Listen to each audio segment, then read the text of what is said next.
Hey everyone, it's Ben from My Sports Step here with Richie Donnell. Our scouting report today is on Reuben Foster from, guess where? Alabama. That's right. We like those guys. Yeah.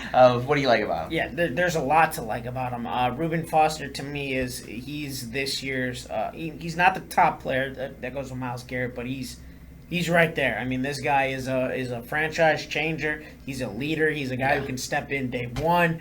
He's a guy that you can give the keys to the Cadillac, so to speak, as a rookie.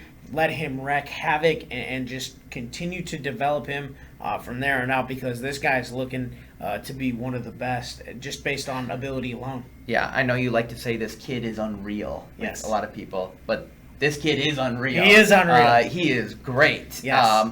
Now, the big knock on him, obviously, is what happened, an altercation at the Combine, wasn't even able to perform at the Combine. Yep.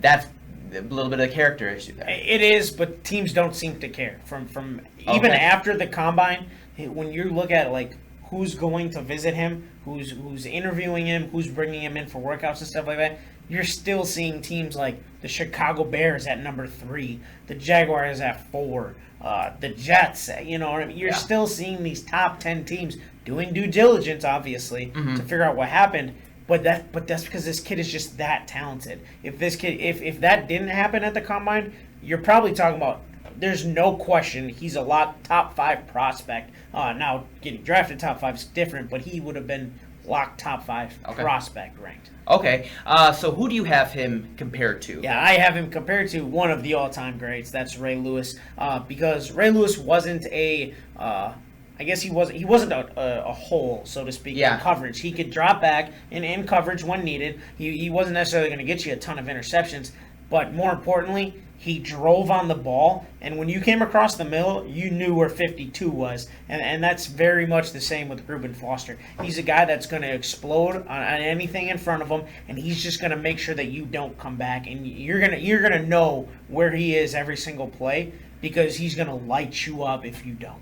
Yeah, and I have him compared to a Ray Lewis type of guy, Navarro Bowman. Now, Bowman's had a bit of injury troubles, but overall, when he does play, he's an all-pro. Yes. And I think Reuben Foster can become that type of player. I think he could become even better than Bowman if the character issues are fine. But Foster is an absolute thumper, and some of his tackles just make you shake your head and worry for the guy that he tackled. Oh, no doubt. And one of the things with Alabama is every year we keep seeing these players come into the NFL and, how is he going to relate to this guy? Or, well, because of his team this, because of his team that. Had Foster declared last year, granted this year, his senior year was a lot better than his junior year.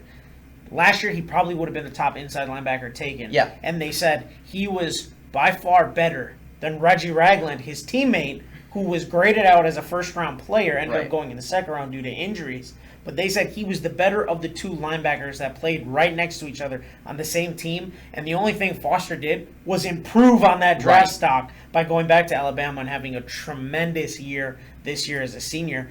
Again, going to a national championship. 12 tackles in the national championship game by himself. Unbelievable. He showed up on every stage, and the NFL is just going to be his playground. Yeah, and talking about the character issue, is that going to make him drop? I don't think so. I think we won't be surprised where he goes. Now, if he drops past 10, then you're going to start to hear the rumblings of, well, this is because of the Combine. Yeah. If he falls past 10, somebody better trade up, because like Laramie Tunsil, who was arguably the best player in last year's class, had an issue come out on draft day, ended up at Miami, and now they're talking about this dude could be the cornerstone of the Dolphins for the next 10 to 12 years. If Foster falls past 10, anybody that has an issue at linebacker better get on the telephone, because if you let him fall any farther, somebody's going to get their hands on him, and it's somebody that you don't want. Right, and I think he will be picked in the top 10. I think, I always say not all 32 teams need to love you. Just one of them do. That's right. And I think somebody in the top 10 is going to end up pulling the trigger on him and just falling in love with his tape, because it is amazing. Well, and not only that, but this is really, honestly, this is the only thing that you've heard of out of him. Right. I mean, this is the first time he's ever had any off-the-field issues. He's never had anything before. I mean, there hasn't been any red flags, so to speak, until that issue. And you better believe every team did a full investigation on it, absolutely. and they've been talking, from his high school coach to his kindergarten teacher. Right. So I mean, if this guy falls past 10, like I said, you're making a big mistake. Well, thank you guys so much. Remember to subscribe to our YouTube channel and go to our website, mysportsapp.com, for more original videos.